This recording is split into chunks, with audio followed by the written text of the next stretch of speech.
interviews with them tomorrow night. 36 people died when Hurricane Irma hit the Caribbean. I want to go now on the phone to Josephine Gumbs Connor, survived the storm on Anguilla. We talked to her days ago after the storm. Josephine, when we first talked, you were very concerned about the response by the British government, which is the authority for the island, that they had not responded quickly enough. I'm wondering what response you have seen since then.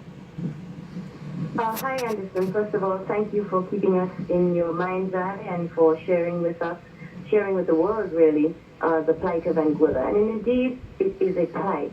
The devastation is incredible. And of course, catastrophe is catastrophe. There are so many islands that have suffered under the weight of Irma. Anguilla has taken also the full brunt of that as well. So in relation to the response, all that I can say is that as you move around the ground and you speak with Anguillians, all over Anguillians are saying to you that the response has been really sorely lacking. We're feeling very much like the stepchild of this issue. And it's unfortunate, but I thank you all as members of the press, both in the UK and in the US, for continuing to shed light on this, because we will be relentless in making sure that the UK understands its obligation to its overseas territories. Today, we had a Navy ship land, and it deposited 50 Marines. They came with their own pallets of water, and just to put things in perspective, there was a helicopter that made one drop of aid to the island. You know what that was? 2 pallets of plywood.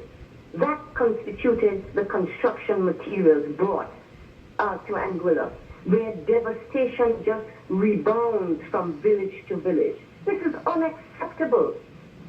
And the people are making their voices heard with relation to that. Josephine, just in terms of, the hospital situation, medical situation, how are people how is the community just dealing with this? It's extremely rough, Anderson. You have to recall that Anguilla has a population of about 13,000. We have one hospital, and that hospital suffered damage. It is remarkable that members of parliament in the UK are putting out to the outside world that the breach in the hospital has been fully repaired. They've made the indication that heavy equipment was landed on Anguilla. They've made the indication that power was restored to Anguilla, all of which are incredibly untrue. And Anguilla is we keep abreast. And sometimes we really begin to wonder whether fake news is also in Anguilla. Anguilla is currently out of power. Anguilla's hospital still has a hole in it. There was never any equipment that was landed.